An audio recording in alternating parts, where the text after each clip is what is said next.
खुशी की बात है जो परंपरा आपने अपनाई है, ये एक ऐसी स्वस्थ, सच्ची और प्रेरणादायक परंपरा है। दूसरे देश में आके अपने संस्कार, अपनी सभ्यता, अपने विचार रख के हम ये रोज़ाना कभी किसी के घर, कभी किसी के घर मिल के सत्संग करते हैं, बैठ के भोजन करते हैं। इससे आपसी प्रेम बढ़ता है, एक दूसरे की दुख दर्द की बातों का पता चलता है और जिस किसी को कैसी भी ज़रूरत होती है उसकी भावना के अनुरूप आप उनकी सहायता भी करते हो, तन से, मन से, धन से। तो ये चीज़ें ऐसी हैं जिससे प्रेम बढ़े, दिल में दया बढ़े, मिलके काम करना एक अच्छे समाज के गुण हैं ये। और जिस समाज में ये गुण आते हैं वो समाज जरूर उन्नति करता है। इसीलिए महापुरुषों ने इसका नाम सत्संग दिया, संगत दिया। मिल बैठ के खाने को पंगत कहा कि पंगत में बैठिए, जिसमें कोई भेदभाव नहीं, छोटा बड़ा नहीं, ऊंचा नीचा नहीं, गरीब अमीर नहीं, सिर्फ प्रेम का रास्ता है। प्रेम बांटते हो और जहाँ प्रेम होता है वहाँ सब सफलताएं आके अपने आप उनके चरण चूमती है।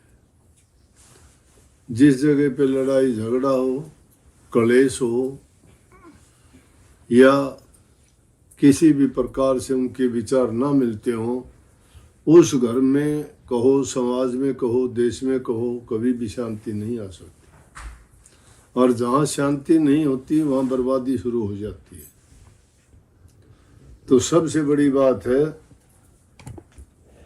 कि हम जब इकट्ठे मिलके बैठते हैं, उससे भी ना तो हम खाने के लिए बैठते, ना ही बातचीत करने के लिए, बल्कि प्रभु का गुणगान करने के लिए।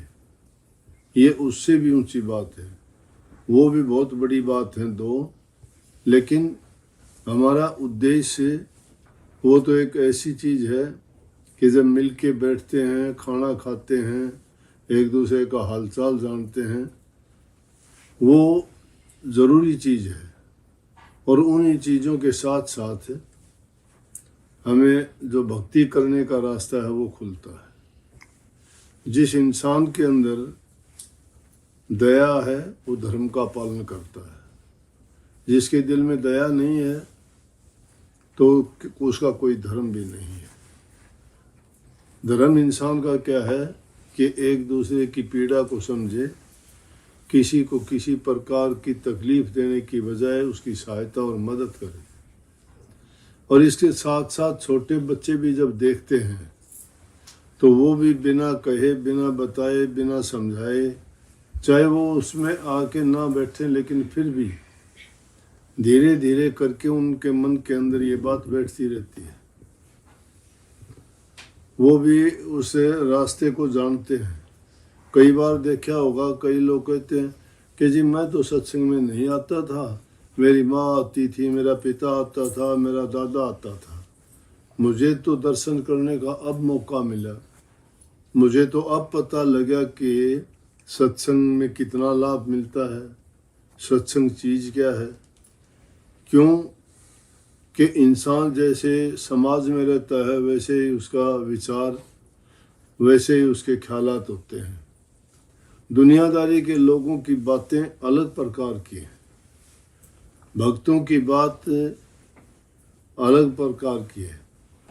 क्योंकि संसारियों की बातों में तो संसारी चीज़ों के बारे में ही बात चलेगी, और जब सत्संगियों में बैठोगे तो सत्संग की भजन की, सुमरण की, ध्यान की, गुरु महिमा की और प्रभु के गुणों का गुणगान करोगे, ऐसी ऐसी बातें एक दूसरे के सामने जब बताते हैं, उनसे उन लोगों के विचारों को शक्ति मिलती है, उनका विश्वास दृढ़ होता है, उनमें संकल्प शक्ति बढ़ती है और आत्म जागृति आती है।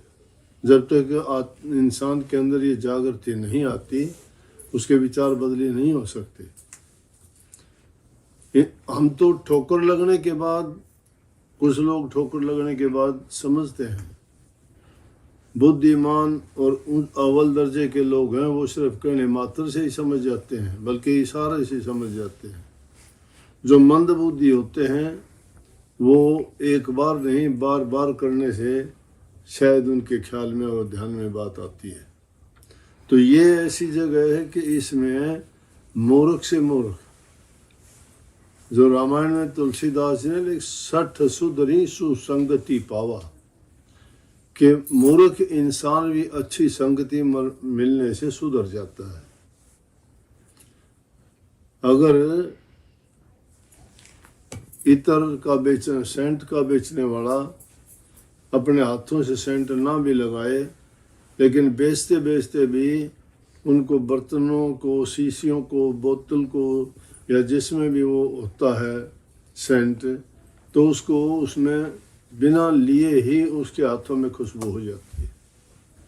तो संतों के सत्संग की महिमा भी यही है कि ना चाहते हुए भी अगर कोई बैठ जाए ना सत्संग में आके, ना सुनना चाहे तो भी कोई ना कोई बात उनके ख्याल में, दिमाग में अगर चली गई, तो ऐसा वक्त कभी आता है कि वो बात जब उनके आगे साबित होती है और सच्ची गुजरती है, तो दुष्ट, डाकू, ठग, लुटेरे भी अपना जीवन बदल के सत्संगी हो जाते हैं।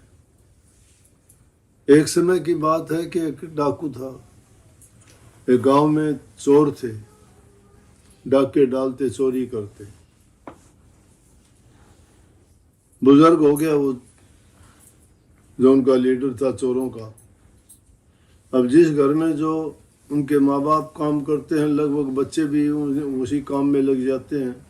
किसान का बच्चा किसान होता है, दूसरे जो आदमी जिस लाइन पे होते हैं उसमें बच्चे लगभग उसी लाइन में काम करते हैं।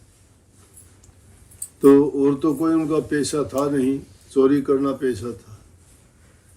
फिर चोरी करते करते अंत टाइम उसका आ गया, तो एक दिन मौत को नज़दीक देख के अपने लड़कों को बुला के कहने लगा कि मैंने तुम्हारा पालन पोषण चोरी से किया, मेरा धंधा था, तुम कोई काम करते नहीं हो, लेकिन तुम्हें भी मैं बताता हूँ चोरी करना, लेकिन चोरी के रास्ते पर चलोगे ये तुम्हारा व्यवसाय होगा। तुम्हें दुनियादारों के लोगों की बातों में नहीं आना और किसी संत और महापुरुष के सत्संग में तो कभी जाना ही नहीं, ये भूल नहीं करना कभी। तो बुजुर्गों की, माँ बाप की, गुरुजनों की बात सब मानते हैं। मानते क्यों हैं? कि उनका अनुभव होता है, जो भी उन किसी को बात कहते हैं वो अपने अनुभव के आधार पर कहते हैं कि भाई ऐसा करने से तुझे लाभ होगा, अगर नहीं करेगा तो नुकसान उठाना पड़ेगा। तो बड़ी सरल सी बात है। उसका शरीर पूरा हो गया, चोला छोड़ दिया, लड़के थे, आपस में बात की कि भाई अपना और तो कोई काम नहीं है, चोरी करना काम है, चलो चोरी करने चलते हैं। चोरी करने के लिए रात को चले गए। वो 3-4 लड़के थे उसके। रात को जब एक गांव में गए चोरी करने के लिए, तो रात के समय में एक जगह सत्संग चल रहा था। तो और तो 2 दूसरी गली में निकल के, एक जब उस गली में से निकला तो उसने देखे यहाँ तो सत्संग हो रहा है, लेकिन अपने पिता की बात याद आ गई। कि पिताजी ने तो ये कहा था जहाँ सत्संग होता हो वहाँ तो बिल्कुल ही नहीं जाना। उसने मन में विचार किया मैं सत्संग में तो जाता नहीं, ना कोई बात सुनूंगा, जब सामने से गुजरूंगा तो कानों में उंगली दे लूंगा, कोई बात मेरे कान में ही नहीं पड़ेगी, तो सत्संग में ना जाना ही हो गया। वो जब उसके पास से गुजरा तो उसी टाइम पर जो वहाँ सत्संग कर रहे थे महात्मा जी, वो कहने लगे भाई देखो एक बात बताऊं आप लोगों को कि जो देवता होते हैं ना उनकी छाया नहीं होती। देवताओं की ये पहचान है, कभी तुम्हें ऐसा मौका मिल जाए किसी देवता के दर्शन हो या साक्षात तुम्हारे सामने प्रकट हो जाए तो ये देख लेना उनकी छाया नहीं होगी। ये बात उसे कान में पड़ गई, सुनना नहीं चाहता था, निकल गया। चोरी करी उन्होंने, अच्छा मार हाथ लग गया, किसी अमीर के घर में चोरी हुई थी, चले गए। सुबह को पता लगा चोरी हुई तो बोले भाई चोर कौन, किसने चोरी की होगी। इधर उधर की सब बात किसी ने बताया, उस गांव में ऐसे चोर हैं वहाँ, तो किसी ने कहा कि ऐसी चोरी तो वो चोर किया करता, लेकिन अब तो उम्र क्या। बोला चलो उनके बच्चों से पता करते हैं। और सब जगह पता किया तो किसी ने कही नहीं कि हम चोरी करते हैं। उनके घर जाके उनसे कहने लगे कि तुमने चोरी की है। बोले जी हमने तो नहीं की। बोला चलो, पकड़ के ले गए उनको थाने में बंद कर दिया। सबने कहा कि जरूर इन्होंने की है। उन्होंने बहुत धमकाया, बहुत पूछा, बहुत समझाया कि देखो सच्ची बता दो, तुम्हें हम कुछ नहीं कहेंगे, ये करेंगे वो करेंगे, लेकिन फिर भी उन्होंने नहीं बताई। बोले कि चोरी तो इन्होंने की है, लेकिन अब पूछा कौन सा ऐसा तरीका हो सकता है। फिर एक औरत थी, वो कहने लगी कि मैं इनसे सच्चाई उगलवा दूंगी। बोला कैसे।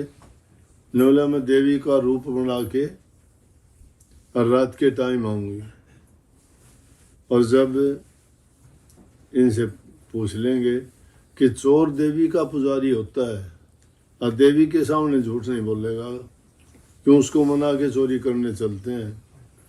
चोर जो होगा वो देवी को मनाता है। वो रात के टाइम में एक नकली शेर की खाल पर आके और शेर पर होके सवार, और वो औरत देवी का रूप धर के आई और आके न देख के कहने लगी बच्चों। बोले वो माता आ गई, माता आ गई। उन्होंने मस्तक झुकाया, बोला कि माँ देखो हमारे साथ क्या हुआ। बोला मैं जानती हूँ, लेकिन बेटो मेरे आगे झूठ ना बोलो, मेरे आगे सामने सच्ची बताओ क्या चोरी तुमने की है। तो उनमें वो बताने ही वाला था। तो जिसने ये बात सुन ली थी कि देवताओं की छाया नहीं होती, तो लाइट में उसने देखा कि उसकी तो छाया थी। वो बताने लगा था, उसका हाथ पकड़ के दबा लिया। बोला रुक। बोले माता आप तो सर्वदा जानती हो, आपको सब कुछ दिखाई देता है, आपके सामने हम झूठ कैसे बोल सकते हैं। आपको पता ही हम चोर नहीं हैं। अब बताओ इन लोगों को हम कैसे समझाएं, आप ही समझाओ किसी तरह से। वो आके कहने लगी भाई एक बात बताऊं, ये चोर नहीं है। छोड़ दिए। छोड़ने के बाद वो चोर घर आके बात करने लगे, अरे भाई देखो पिताजी तो इनकार कर गए थे, लेकिन मैंने एक बात वो भी मैं चाहता नहीं था सुनना, कि वैसे ही मेरे कान में ये वचन पड़ गए कि भाई देवताओं की छाया नहीं होती। सत्संग हो रहा था एक जगह और मैंने कान में उंगली डाल ली, लेकिन इतनी देर में ये बात सुन ली कि देखो एक बात के सुनने से और अपनी सबकी जान बच गई, नहीं तो अब पता नहीं क्या सजा मिलती। कि महापुरुषों के एक वचन के कारण उनमें इतनी ताकत होती है। जब हमारी इतनी बड़ी सजा बच गई तो हम रोजाना अगर सत्संग करें तो हमें कितना लाभ होगा। इसलिए सत्संग बहुत ऊंची चीज है। विश्वामित्र राज ऋषि कहलाते थे और वशिष्ठ जी उनको कभी भी हमेशा इसी नाम से पुकारते थे कि आइए राज ऋषि, और वो खुद को उसको ब्रह्म ऋषि कहते थे। तो कभी भी उनको उन्होंने ब्रह्म ऋषि नहीं कहा, राज ऋषि कहा। इस बात के कारण उन दोनों की बड़ी अणबण रहती थी, क्योंकि विश्वामित्र जी राज छोड़ के भक्ति की थी, तप किया था। और वशिष्ठ जी सत्संग करते थे और वो करते थे तप। विश्वामित्र ने तप किया, दोनों की जिद होगी। वो कहने लगे तप बड़ा होता है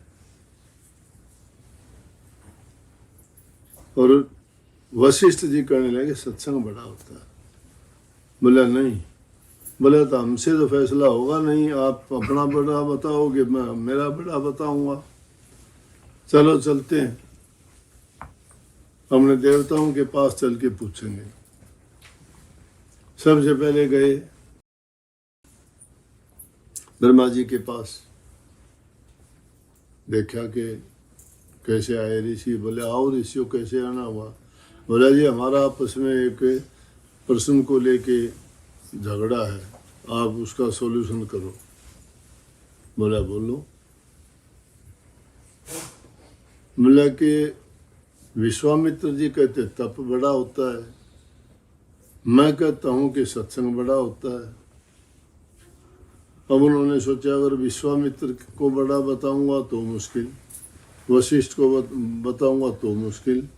दोनों के अणगण कहने लगे यार एक बात देखो, बोला दुनिया का कितना कारोबार मेरे सिर पर है, मैं इतना काम करता, ये 84 लाख के जीव जंतु पशु पक्षी, मेरा काम तो रचना करना है, फुर्सत ही नहीं है एक मिनट की भी। आप शंकर जी के पास ले जाओ। शंकर जी के पास गए। शंकर जी भी देख के विचार करने लगे आज दोनों इतने बड़े ऋषि कैसे आना हुआ। तो विश्वामित्र ने बहुत तप किया था, उसने तो एक अलग दुनिया ही बना दी थी। अगर वो तप में खरा उतर जाता तो वो तो उसने तो लोग भी ये इंसान भी बना दिए थे, लेकिन वो तप उसका भंग हो गया।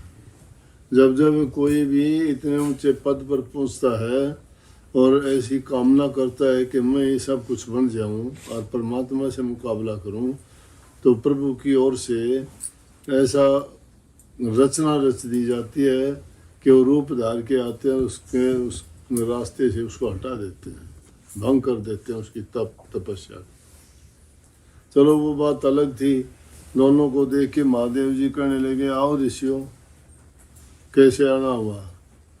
बोला जी ये बात है, विश्वामित्र कहता है तप बड़ा है, मैं कहता हूँ कि सत्संग बड़ा है, फैसला करो आप, हमारा फैसला नहीं हो रहा है। बोला मेरे से कैसे फैसले होते, मैं मस्त आदमी, मैं अपनी परवाह नहीं करता। ये बात जाओ विष्णु भगवान के पास जाओ, वो सब कुछ जानते हैं, वो आपका जो है ये फैसला कर देंगे। विष्णु भगवान के पास पहुंचे।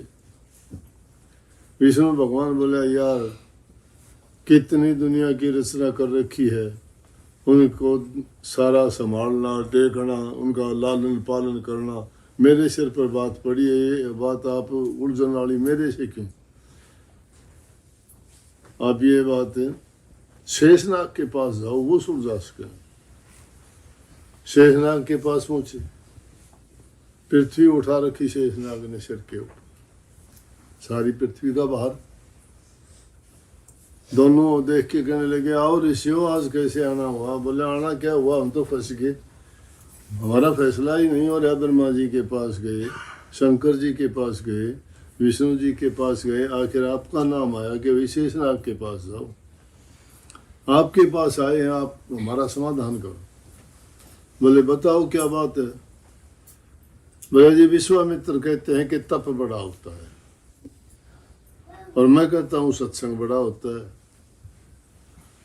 आप बताओ क्या चीज कौन सा इनमें बड़ा है। बोले अच्छा बताता हूँ मैं, लेकिन मैं परेशान हूँ। बोले आप क्या परेशान हो। बोले पूरी पृथ्वी का भार मेरे सिर पर है, ये थोड़ी देर के लिए पृथ्वी आप में से एक जना संभाल लो, मैं तुम्हारा फैसला कर देता हूँ। तो जो आदमी अहंकारी होता है वो सबसे पहले कूद के पड़ता है। विश्वामित्र बोले ले मेरे को दे। पृथ्वी ली, पृथ्वी उसने ली, लेते ही पृथ्वी नीचे उछलने लगी। बोला रोक इसको, पृथ्वी को रोक। विश्वामित्र क्या करता है। विश्वामित्र ने कहा कि मेरा सारा तप की जो शक्ति है वो देता हूँ, पृथ्वी रुक जा। नहीं रुकी। बोले वशिष्ठ जी आप लो। वशिष्ठ जी ने हाथ पे लेके कहने लगे कि मैं 1 घड़ी का सत्संग देता हूँ। पृथ्वी वहीं ठहरेगी। विश्वामित्र बोले करो अब फैसला, बताओ अब तो पृथ्वी रुक गई। बोले फैसला तो लिया। बोले फैसला क्या हो लिया। बोला कि आपके तप के कारण ये रुकी नहीं, उनके सत्संग के 1 घड़ी के सत्संग के कारण पृथ्वी रुक गई, तो फैसला हो चुका है। तो कहने का तात्पर्य है सत्संग बहुत ऊंची चीज है। तप करने वाले तपेश्वरी कितने लाखों वर्षों तक उन्होंने तप किया, एकांत में रहे, कष्ट उठाए, त्याग किया, लेकिन क्या मिला कि वो अपनी करनी भी पूरी नहीं कर पाए। तप करने वाले ऋषि 80-80 हजार वर्ष तक तप करने वाले अपनी करनी से गिर गए। नारद मुनि जैसों का बंदर का मुंह हो गया। वशिष्ठ जी क्या हालत हुआ, एक अप्सरा के कारण उसकी सारी तपस्या भंग हो गई। पाराशर ऋषि के साथ ऐसा हुआ कि उसको झेवर की लड़की के साथ उसको अपना खोटा कर्म करना पड़ गया तप करने वालों का। लेकिन जो सत्संग में आ जाते हैं उन लोगों का, मैं ये नहीं कहता कि उनकी हम बराबरी कर सकते हैं, नहीं, ये कहते हैं कि इतने करने वालों को आपका भी वो सुधार नहीं कर पाए, और सत्संग के माध्यम से दुनिया उतर जाती है। सत्संग इतनी ऊंची चीज है, लेकिन सत्संग सही मायने में करना चाहिए। और मैं सत्संग के बारे में बहुत स्पष्ट बात कहा करता हूँ कि सत्संग देखने के लिए ना आओ, सत्संग सुनने के लिए ना आओ, सत्संग करना सीख जाओ। अब सत्संग करना क्या सीखेंगे। सत्संग में आते हैं और फिर आके बताते हैं कि मैंने ये कर्म कर दिया, मैंने वो कर दिया, मैंने शराब पी ली, मैंने और उल्टे सीधे काम कर दिए, मुझे माफ़ कर दो। क्या माफ़ कर दे। बिना बुद्धि के इंसान हो जिसने पर्ण कर लिया। अपने देश की तो परंपरा रही कि रघुकुल रीत सदा चली आई, प्राण जाए पर वचन न जाए। गुरु के सामने जब वचन दे दिया तो उस वचन से क्यों बार बार तुम पिटते हो। और गुरु वचन को त्याग गए, दुख पावे पाते गलागे, जानन सारद शेष गुरु की माया। गुरु के वचन को जो छोड़ देता है उसको सजा जरूर मिलती है। अनजानपने में, अज्ञानपने में तो इंसान गलती करता है, लेकिन एक जानबूझ के करता है वो गलती नहीं करता, वो तो मस्ती करता है, वो तो जानबूझ के बदमाशी करता है। गलती होती है इंसान के अनजाने में, चलता जा रहा है, ध्यान नहीं, ठोकर लगी, गलती से लग गई। और एक जानबूझ के किसी को मारता है कोई, तो वो गलती कहाँ हुई। जानबूझ के कोई झूठ बोलता है तो गलती कहाँ हुई। जानबूझ के कोई उल्टे सीधे काम में लगता है, वो गलती कहाँ हुई। गलती नहीं, वो पाप कमाया उसने। गलती होती है अनजाने में, जो चीज उसके संज्ञान में ना हो, ध्यान में ना हो, और अचानक कोई ऐसी बात हो जाए, वो तो है उसकी गलती हो, गलत हो गया। करना सही चाहता था, गलत हो गया। कोई ठीक करना चाहता है, उसमें करते करते कोई गलत हो गया, लेकिन सत्संग करते वक्त कैसे गलत हो जाता है। इसका मतलब उन्होंने उस वचन को माना ही नहीं, समझा ही नहीं, जाना ही नहीं, सत्संग के महत्व को नहीं समझे। सत्संग यही तो चीज है जो इंसान को मूल रूप से बदल देता है। सत्संग की महिमा गाई कि वो तो मूर्खों को भी बुद्धिमान बना देता है, पापियों को भी धर्मात्मा बना देता है, बड़े बड़े ठग डाकू चोर लुटेरे। दादू साहब के पास में चला गया पीथा नाम का डाकू, राजस्थान में है, नारायणा में, जयपुर के पास। पीथा नाम था डाकू का, पूरी पार्टी रखता था, डाकुओं गैंग था।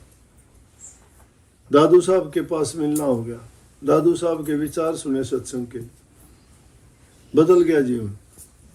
वो सत्संग थे, एक वचन सुनने के कारण उनके जीवन बदल जाते। हम रोजाना अपना सत्संग में सिर झुकाते हैं, बड़ी बड़ी बातें बढ़ाते हैं, बहुत दिखावा करते हैं, हमारा जीवन क्या है फिर? रात दिन तो निंदा में गुजरती है जिंदगी, खोटे कर्मों में, पाप कर्मों में, झूठ बोलने में, दूसरों की निंदा करने में। वो सत्संग किस बात का? सत्संग तो स्पष्ट है, सीधा है, सच्चा है, जिसका नाम सत्य हो गया। झूठ का उसका क्या मतलब? कपट की क्या उसमें स्थान? अधर्म कहाँ उसमें? उसमें गलती कहाँ फिर? पीथा नाम का डाकू था, चला गया सत्संग में, गुरु की वाणी सुनी, वाणी सुन के मन पलट गया, वहीं फेंक दिया हथियार सब, कह दिया दूसरे डाकुओं को, मां आइंदा के लिए चोरी नहीं करूंगा, डाका नहीं डालूंगा, जाओ। बड़ा उन्होंने जिद की, पीथा आजा तो फिर आजा लौट के। कहने लगे कि अगर सूरज पूर्व की बजाय पश्चिम में उगना शुरू हो जाए, गंगा जो है उल्टी बने, मैदान सिर पहाड़ के ऊपर उल्टी चली जाए बहती बहती, वो ऐसा हो सकता है, लेकिन पिथा अपना वचन नहीं मोड़ सकता। गगन जमन उल्टी बहे और पश्चिम उगे बहान, पिता चोरी ना करे गुरु दादू की आन। कि गुरु दादू ने ये वचन दिया था, मुझे आन है कि सूरज पश्चिम में उग सकता है, गंगा जमुना उल्टी बह सकती है, लेकिन पिता गुरु के वचन को नहीं तोड़ सकता। ये सत्संग का असर होता है। और नहीं तोड़ा जिंदगी भर। ऐसा एक इंसान बन के दिखाया उसने कि डाकू क्या लोगों के सामने उदाहरण बन गया। ये चीज देता है सत्संग। सत्संग ये थोड़ा पल्ला झाड़ के चले गए, सुना चलो नक्की हुआ, काम खत्म हुआ। सत्संग सत्संग करते हो, लेकिन कुछ भी ना करने से, ये मैंने कहा शुरू में, ये बहुत अच्छी स्वस्थ परंपरा है। इस तरह से अगर मिल बैठ के सत्संग करते हो, तुम्हारे आपस में जो प्रेम बढ़ता है, एक दूसरे से इंसान सीखता है।